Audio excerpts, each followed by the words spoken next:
The Sikh view point channel ਨਾਲ जुड़ रहे दर्शकों का स्वागत है। वाहिगुरु जी का खालसा वाहिगुरु जी की फतेह। पिछले दिन ही सफ़र शहादत बारे एक वीडियो पोस्ट की सी।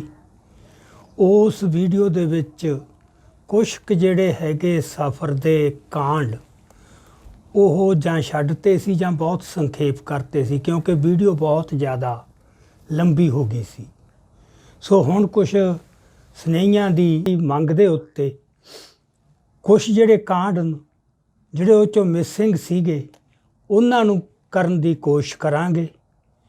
ਉਸ ਵੀਡੀਓ ਦੇ ਵਿੱਚ ਜਿਹੜਾ ਛੋਟੇ ਸਾਹਿਬਜ਼ਾਦਿਆਂ ਦੀ ਸ਼ਹੀਦੀ ਦਾ ਸਾਕਾ ਸੀ ਉਹ ਤਕਰੀਬਨ ਬਹੁਤਾ ਕਵਰ ਨਹੀਂ ਸੀ ਕੀਤਾ। ਸੋ ਇੱਕ ਤਾਂ ਜੋ ਸ਼ਹੀਦੀ ਸਾਕੇ ਬਾਰੇ ਸੰਖੇਪ ਦੇ ਵਿੱਚ ਹੀ ਗੱਲ ਕਰਾਂਗੇ।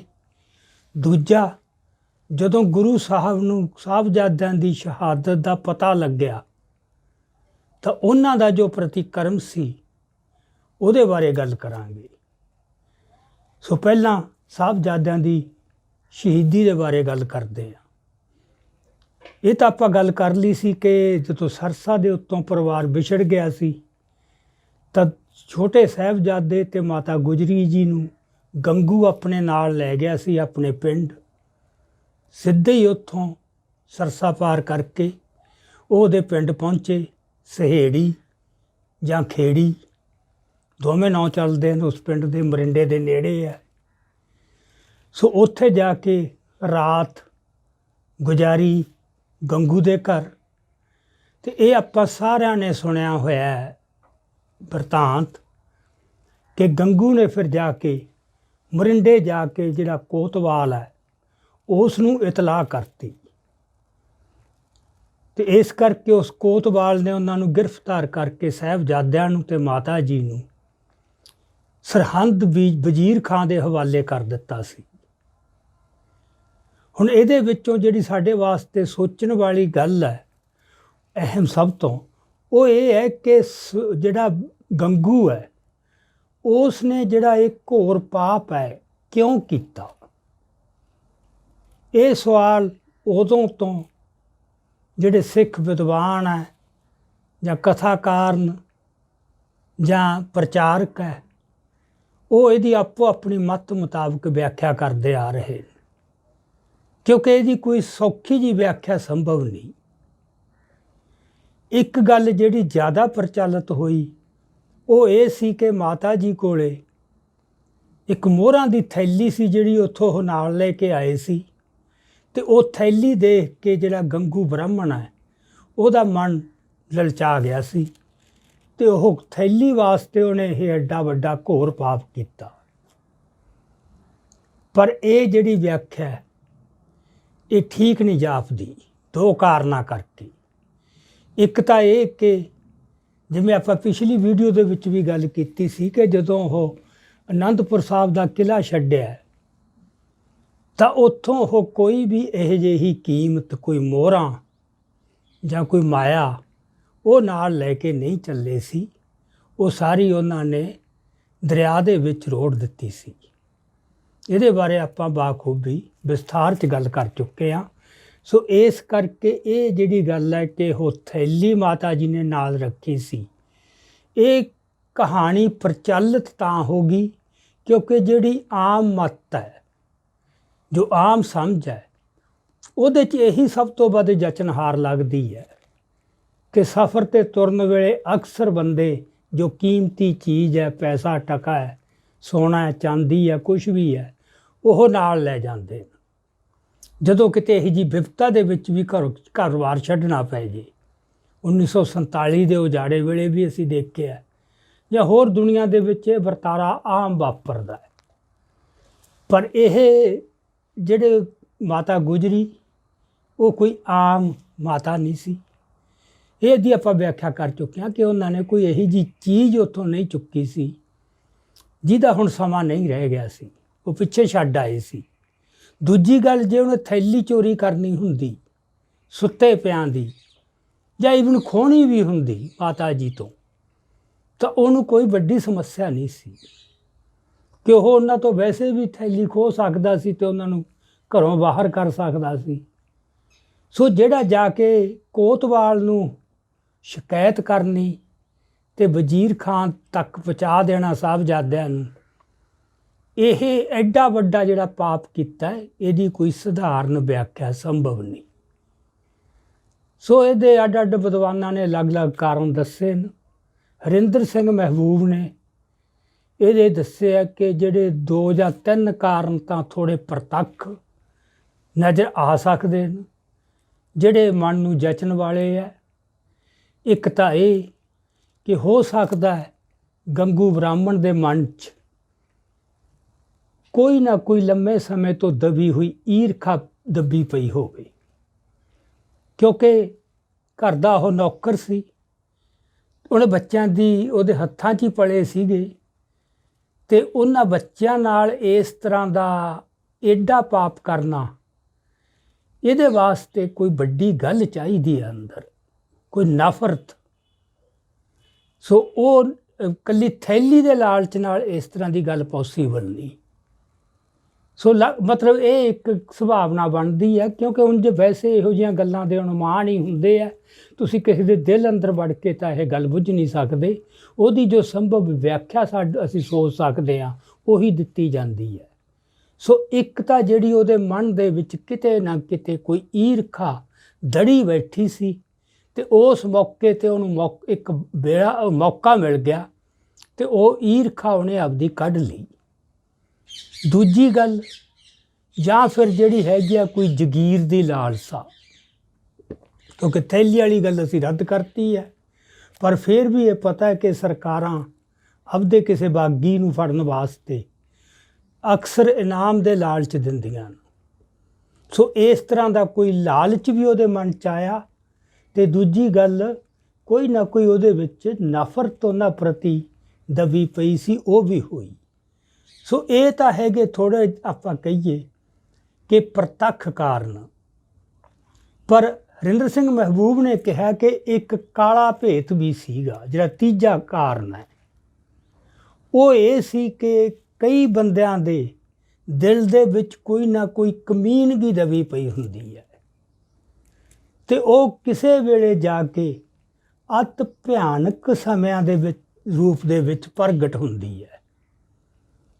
ਸੋ ਗੰਗੂ ਬ੍ਰਾਹਮਣ ਕੁਛ ਵੀ ਸੀ, ਇੱਕ ਗੱਲ ਤਾਂ ਸਾਬਤ ਹੋ ਗਈ ਕਿ ਉਹਦੇ ਮਨ 'ਚ ਕਿਤੇ ਨਾ ਕਿਤੇ ਇੱਕ ਦਿਲ ਦੇ ਵਿੱਚ ਕਮੀਨਗੀ ਦਬੀ ਪਈ ਸੀ, ਅਤੇ ਇਸ ਮੌਕੇ 'ਤੇ ਆ ਕੇ ਉਹ ਕਮੀਨਗੀ ਪ੍ਰਗਟ ਹੋ ਗਈ, ਕਿਉਂਕਿ ਕਿਤੇ ਨਾ ਕਿਤੇ ਜਾ ਕੇ ਤਾਂ ਬੰਦੇ ਦੀ ਫਿਤਰਤ ਨੇ ਆਪਦਾ ਰੰਗ ਪ੍ਰਗਟ ਕਰਨਾ ਹੀ ਹੁੰਦਾ ਹੈ। ਸੋ ਇਹ ਕੁਛ ਕਾਰਨ ਜਿਹੜੇ ਨੇ ਉਹ ਪੋਸੀਬਲ, ਜੋ ਸੰਭਵ ਨੇ, ਉਹ ਆਪਾਂ ਸੋਚ ਸਕਦੇ ਹਾਂ। ਸੋ ਚਲੋ ਕੁਛ ਵੀ ਹੋਇਆ, ਕੋਤਵਾਲ ਨੇ ਉਹਨਾਂ ਨੂੰ ਸੂਬੇ ਦੇ ਹਵਾਲੇ ਕਰਤਾ ਜਾ ਕੇ ਸਰਹੰਦ, ਅਤੇ ਸੂਬਾ ਉਦੋਂ ਅਜੇ ਚਮਕੌਰ ਦੀ ਜੰਗ ਤੋਂ ਆਇਆ ਹੀ ਸੀ, ਕਿਉਂਕਿ ਉਹਦੀ ਮਨੋਸਥਿਤੀ ਦੀ ਵੀ ਸਾਨੂੰ ਸਮਝ ਹੋਣੀ ਚਾਹੀਦੀ ਹੈ। ਹੋ ਸਕਦਾ ਆਮ ਹਾਲਤ ਦੇ ਵਿੱਚ ਉਹ ਐਡਾ ਸਖਤ ਅਤੇ ਐਡਾ ਜ਼ਾਲਮ ਹੁਕਮ ਨਾ ਦਿੰਦਾ, ਪਰ ਇੱਕ ਤਾਂ ਜਿਹੜੀਆਂ ਜੰਗਾਂ ਦੇ ਵਿੱਚ ਉਹਨੂੰ ਜਿੱਤ ਦੀ ਕੋਈ ਤਸੱਲੀ ਨਾ ਹੋਈ, ਸਗੋਂ ਲਗਾਤਾਰ ਹਾਰਾਂ ਹੀ ਹੋਈਆਂ ਇੱਕ ਹਿਸਾਬ ਨਾਲ, ਕਿਉਂਕਿ ਗੁਰੂ ਸਾਹਿਬ ਦਾ ਉਹਨੂੰ ਪਤਾ ਸੀ ਕਿ ਉਹ ਫਿਰ ਵੀ ਬਚ ਕੇ ਨਿਕਲ ਗਏ ਨੇ, ਅਤੇ ਇਹ ਉਹਦੇ ਮਨ ਦੇ ਵਿੱਚ ਇਹ ਸੀਗਾ ਕਿ ਉਹ ਅੱਗੇ ਜਿਹੜਾ ਸ਼ਹਿਨਸ਼ਾਹ ਨੂੰ ਜਵਾਬ ਦੇ ਸੀ ਕਿ ਐਡੀ ਫੌਜ ਅਤੇ ਐਡੇ ਛਲ ਫਰੇਬ ਸਭ ਕੁਛ ਦੇ ਬਾਵਜੂਦ ਉਹ ਘੇਰੇ 'ਚੋਂ ਬਚ ਕੇ ਕਿਵੇਂ ਨਿਕਲ ਗਏ। ਸੋ ਇਸ ਕਰਕੇ ਉਦੋਂ ਜਿਹੜੀ ਉਹਦੀ ਮਨੋਸਥਿਤੀ ਸੀ ਉਹ ਥੋੜ੍ਹੀ ਇਹ ਸੀ ਕਿ ਉਹ ਆਮ ਨਾਲੋਂ ਜਾਂ ਆਮ ਜੋ ਕੁਦਰਤੀ ਸਖਤੀ ਹੁੰਦੀ ਹੈ ਸੁਭਾਅ 'ਚ, ਉਦੋਂ ਵੀ ਜ਼ਿਆਦਾ ਸਖਤੀ ਉਹਦੇ ਵਿੱਚ ਆ ਗਈ ਸੀ, ਇੱਕ ਕ੍ਰੋਧ ਜਿਹੜਾ ਹੈ। ਸੋ ਇਸ ਕਰਕੇ ਵੀ ਉਹ ਸਾਹਿਬਜ਼ਾਦਿਆਂ ਪ੍ਰਤੀ ਜ਼ਿਆਦਾ ਉਹ ਸਖਤ ਜਿਹੜਾ ਉਹਦਾ ਫੈਸਲਾ ਲੈਣ ਦੀ ਉਹਨੇ ਮਨ ਦੇ ਵਿੱਚ ਠਾਣ ਲਈ ਸੀ। ਪਰ ਆਪਾਂ ਇਹ ਸਾਰੇ ਜਾਣਦੇ ਹਾਂ ਕਿ ਪਹਿਲੀ ਜਿਹੜੀ ਉਹਦੀ ਕੋਸ਼ਿਸ਼ ਸੀ ਉਹ ਇਹ ਸੀ ਕਿ ਸਾਹਿਬਜ਼ਾਦਿਆਂ ਨੂੰ ਜਾਂ ਤਾਂ ਡਰਾ ਕੇ ਜਾਂ ਕੋਈ ਲਾਲਚ 'ਚ ਭਰਮਾ ਕੇ ਵਡਿਆ ਕੇ ਇਹਨਾਂ ਨੂੰ ਮੁਸਲਿਮ ਧਰਮ ਕਬੂਲ ਕਰਨ ਲਈ ਤਿਆਰ ਕਰ ਲਿਆ ਜਾਵੇ, ਕਿਉਂਕਿ ਜੇ ਉਹ ਆਪਣਾ ਦੀਨ ਛੱਡ ਦਿੰਦੇ, ਮੁਸਲਿਮ ਧਰਮ ਗ੍ਰਹਿਣ ਕਰ ਲੈਂਦੇ, ਤਾਂ ਇਹਦੇ ਨਾਲ ਕਲਗੀਧਰ ਪਾਤਸ਼ਾਹ ਦਾ ਜਿਹੜਾ ਆਦਰਸ਼ ਹੈ ਉਹਦੀ ਸ਼ਾਨ ਸਦਾ ਵਾਸਤੇ ਕਲੰਕਿਤ ਹੋ ਜਾਣੀ ਸੀ।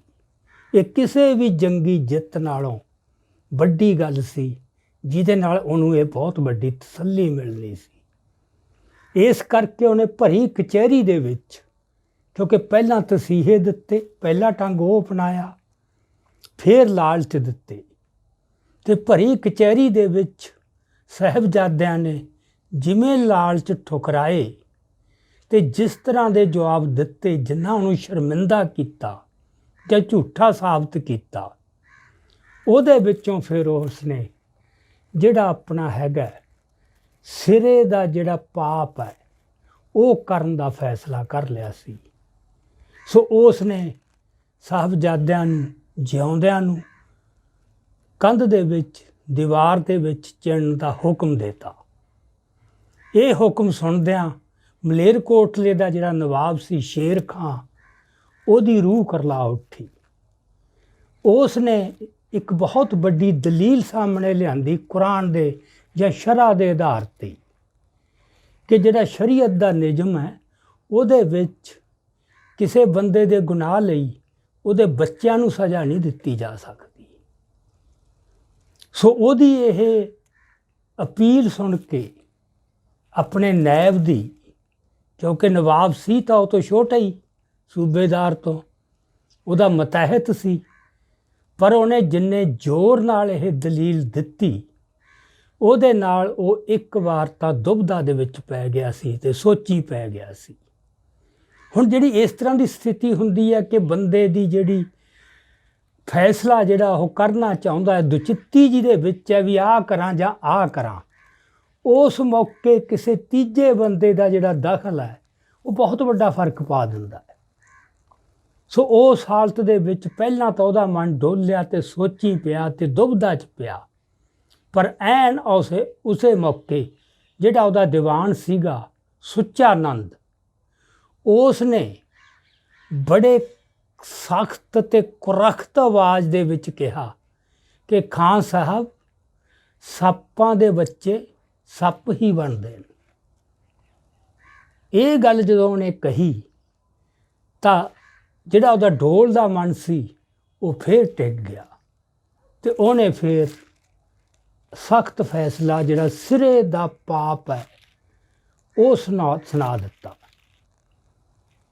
ਸੋ ਉਹ ਜਦੋਂ ਸੁਣਾਇਆ, ਉਸ ਤੋਂ ਬਾਅਦ ਸਨਾਟਾ ਛਾ ਗਿਆ ਇੱਕ ਵਾਰ।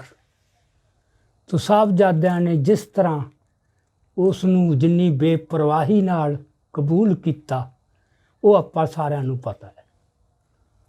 ਸੋ ਉੱਧਰ ਮਾਤਾ ਗੁਜਰੀ, ਤੀਜਾ ਦਿਨ ਸੀ ਕਿ ਰੋਜ਼ ਉਹਨਾਂ ਨੂੰ ਸਵੇਰੇ ਲਿਆਉਂਦੇ ਸੀ ਅਹਿਲਕਾਰ ਸਾਹਿਬਜ਼ਾਦਿਆਂ ਨੂੰ ਠੰਡੇ ਬੁਰਜ 'ਚੋਂ, ਤੇ ਸ਼ਾਮ ਨੂੰ ਉਹ ਉਡੀਕ ਰਹੀ ਹੁੰਦੀ ਸੀ ਕਿ ਜਦੋਂ ਉਹ ਵਾਪਸ ਆ ਜਾਂਦੇ ਸੀ ਤਾਂ ਉਹਦਾ ਕਲੇਜਾ ਇੱਕ ਵਾਰ ਸ਼ਾਂਤ ਹੋ ਜਾਂਦਾ ਸੀ, ਕਿਉਂਕਿ ਇੱਕ ਤੜਪ ਤਾਂ ਸੀਗੀ ਮਨ ਦੇ ਵਿੱਚ, ਭਾਵੇਂ ਪਤਾ ਵੀ ਸੀ ਕਿਤੇ ਨਾ ਕਿਤੇ ਕਿ ਇੱਥੋਂ ਰਹਿਮ ਦੀ ਉਮੀਦ ਨਹੀਂ।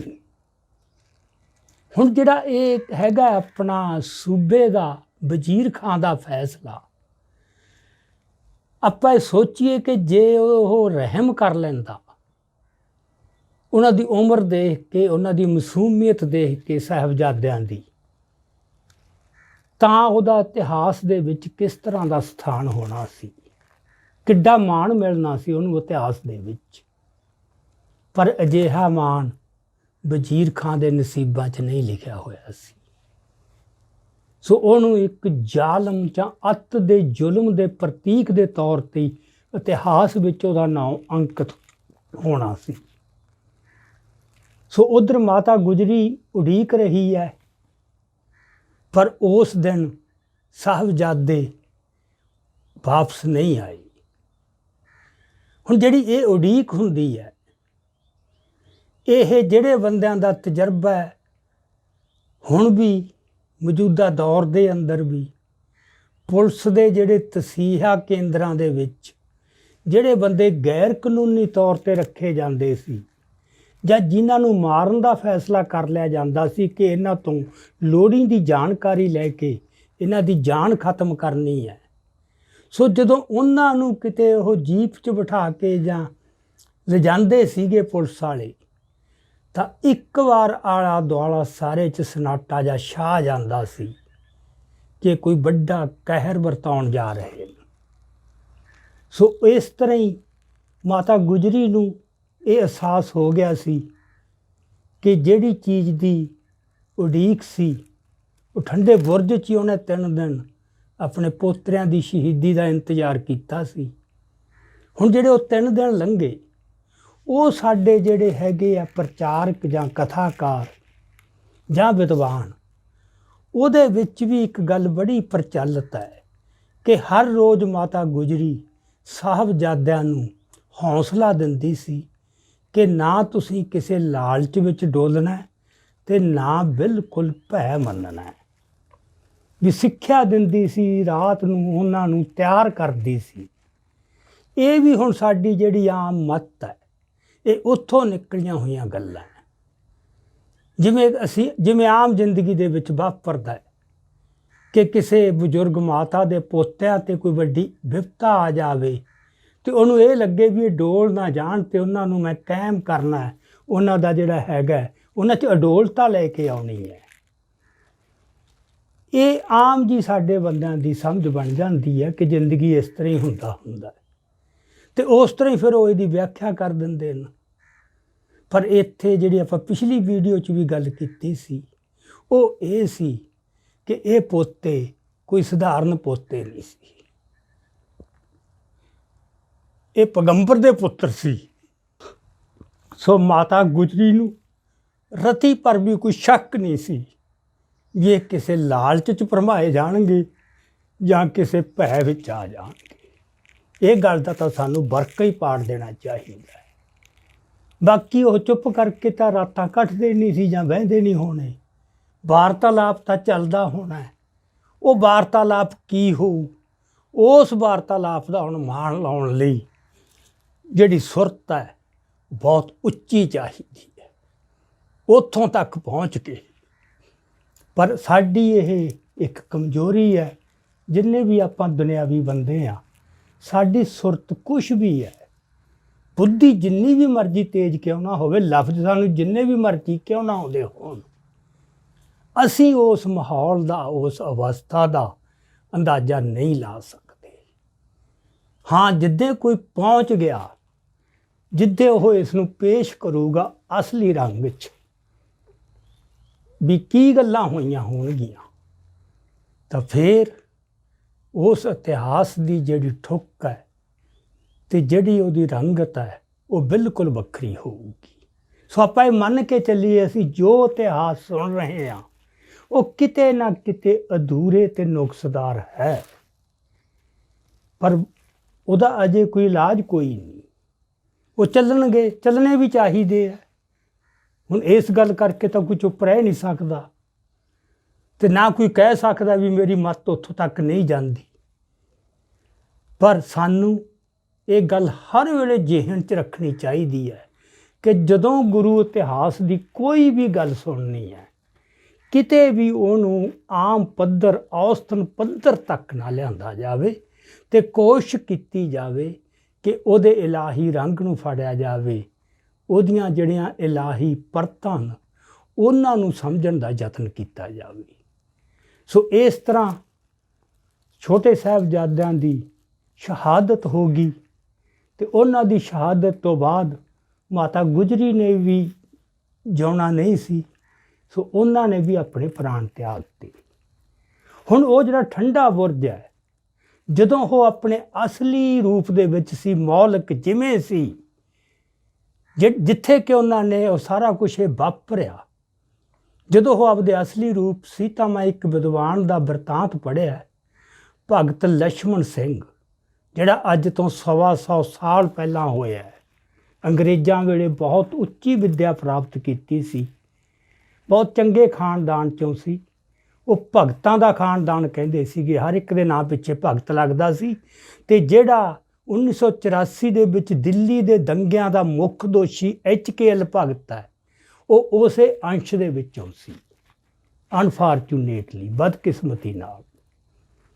ਸੋ ਉਸ ਭਗਤ ਲਛਮਣ ਸਿੰਘ ਨੇ ਆਪਣਾ ਲਿਖਿਆ ਆਪਦੀ ਸਵੈ ਜੀਵਨੀ 'ਚ ਕਿ ਜਦੋਂ ਮੈਂ ਪਹਿਲੀ ਵਾਰ ਉੱਥੇ ਦਰਸ਼ਨ ਕਰਨ ਗਿਆ, ਉਦੋਂ ਤਾਂਗੇ 'ਤੇ ਜਾਂਦੇ ਸੀਗੇ, ਉਦੋਂ ਅੱਜ ਵਾਂਗੂ ਭੀੜਾ ਨਹੀਂ ਸੀ, ਉਦੋਂ ਬੰਦਾ ਇਕੱਲਾ ਖੜ ਕੇ ਬਿਲਕੁਲ ਅੰਤਰ ਧਿਆਨ ਹੋ ਕੇ ਉਸ ਸਮੇਂ 'ਚ ਜਾ ਸਕਦਾ ਸੀ। ਸੋ ਕਹਿੰਦਾ ਮੈਂ ਅੰਤਰ ਧਿਆਨ ਹੋ ਕੇ ਉੱਥੇ ਪਹੁੰਚਿਆ, ਬੁਰਜ 'ਤੇ ਖੜ ਕੇ ਉਸ ਸਮੇਂ ਦਾ ਅਨੁਮਾਨ ਲਾਇਆ, ਯਾਦ ਕੀਤਾ, ਚਿਤਾਰਿਆ ਸਾਹਿਬਜ਼ਾਦਿਆਂ ਦੀ ਸ਼ਹਾਦਤ ਨੂੰ ਅਤੇ ਮਾਤਾ ਗੁਜਰੀ ਨੂੰ। ਤਾਂ ਕਹਿੰਦਾ ਮੈਨੂੰ ਪਤਾ ਹੀ ਨਹੀਂ ਕਦੋਂ ਕਿੰਨਾ ਸਮਾਂ ਲੰਘ ਗਿਆ, ਜਿਹੜਾ ਫਰਸ਼ ਸੀਗਾ ਉਹਦੇ ਹੰਝੂਆਂ ਨਾਲ ਗਿੱਲਾ ਹੋ ਗਿਆ ਸੀ। ਕਹਿੰਦਾ ਜਿੰਨਾ ਚਿਰ ਤਾਂਗੇ ਵਾਲੇ ਨੇ ਆਵਾਜ਼ ਨਹੀਂ ਦਿੱਤੀ, ਮੈਨੂੰ ਕੋਈ ਸੁੱਧ ਬੁੱਧ ਨਹੀਂ। ਸੋ ਆਹ ਇੱਕ ਨੁਕਸਾਨ ਕੀਤਾ ਹੈ ਅਗਿਆਨਤਾ ਦੇ ਵਿੱਚ ਸਾਡੇ ਅਜੋਕੇ ਜੋ ਪ੍ਰਬੰਧਕ ਹੈ ਉਹਨਾਂ ਨੇ, ਕਿ ਨਾ ਉਹ ਬੁਰਜ ਮੌਲਿਕ ਅਵਸਥਾ 'ਚ ਰਹਿਣ ਦਿੱਤਾ ਹੈ ਮੌਲਿਕ ਸੂਰਤ ਦੇ ਵਿੱਚ, ਅਤੇ ਨਾ ਉਹ ਦੀਵਾਰ ਉਸ ਤਰ੍ਹਾਂ ਰਹਿਣ ਦਿੱਤੀ ਹੈ। ਸੋ ਉੱਥੇ ਹੁਣ ਅੱਜ ਜਾ ਕੇ ਕੋਈ, ਕਿਉਂਕਿ ਭੀੜਾਂ ਬੜੀਆਂ ਹੋ ਗਈਆਂ ਨੇ, ਉਦੋਂ ਇਸ ਤਰ੍ਹਾਂ ਨਹੀਂ ਸੀ ਹੁੰਦਾ। ਉਦੋਂ ਬੰਦੇ ਵੀ ਸਾਦੇ ਸੀ ਅਤੇ ਜਾਂਦੇ ਹੀ ਹੋਰ ਸ਼ਰਧਾ ਨਾਲ ਸੀਗੇ। ਸੋ ਇਹ ਚਲੋ ਇੱਕ ਸਾਈਡ ਦੀ ਗੱਲ ਹੈ ਕਿ ਇਸ ਗੱਲ ਨੇ ਜੋ ਨੁਕਸਾਨ ਕੀਤਾ ਉਹਦਾ ਅਸੀਂ ਅੰਦਾਜ਼ਾ ਨਹੀਂ ਲਾ ਸਕਦੇ। ਸੋ ਇਹ ਤਾਂ ਇੰਨੀ ਕੁ ਗੱਲ ਜਿਹੜੀ ਸੀ ਕਿ ਮੈਂ ਛੋਟੇ ਸਾਹਿਬਜ਼ਾਦਿਆਂ ਦਾ ਜਿਹੜਾ ਸ਼ਹੀਦੀ ਸਾਕਾ ਹੈ ਉਹਦੇ ਬਾਰੇ ਜਿਹੜੀ ਪਿਛਲੀ ਵੀਡੀਓ 'ਚ ਨਹੀਂ ਹੋ ਸਕੀ, ਉਹ ਮੈਂ ਇੱਥੇ ਕਰਨ ਦੀ ਕੋਸ਼ਿਸ਼ ਕੀਤੀ ਹੈ। ਦੂਜੀ ਗੱਲ, ਜਦੋਂ ਗੁਰੂ ਗੋਬਿੰਦ ਸਿੰਘ ਜੀ ਜਾ ਕੇ ਆਲਮਗੀਰ ਤੋਂ ਰਵਾਨਾ ਹੋਏ, ਉਦੋਂ ਤੱਕ ਹੀ ਸ਼ਾਇਦ ਸਾਹਿਬਜ਼ਾਦਿਆਂ ਦੀ ਸ਼ਹਾਦਤ ਹੋ ਚੁੱਕੀ ਸੀ।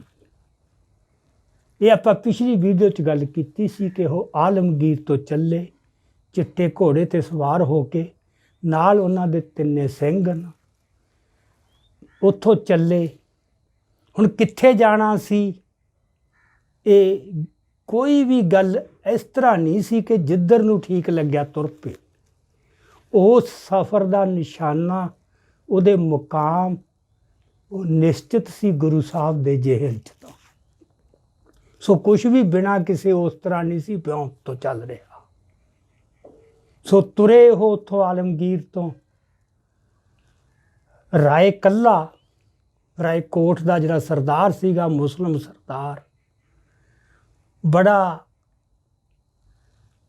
ਫਕੀਰ ਸੀਰਤ ਵਾਲਾ ਬੰਦਾ ਸੀਗਾ, ਸਖੀ ਸੀ, ਦਲੇਰ ਸੀ, ਅਤੇ ਉਹਦਾ ਗੁਰੂ ਸਾਹਿਬ ਦੇ ਨਾਲ ਬਹੁਤ ਹੀ ਪ੍ਰੇਮ ਸੀਗਾ, ਬੜੀ ਸ਼ਰਧਾ ਦਾ ਰਿਸ਼ਤਾ ਉਹਦਾ ਗੁਰੂ ਸਾਹਿਬ ਨਾਲ ਸੀ।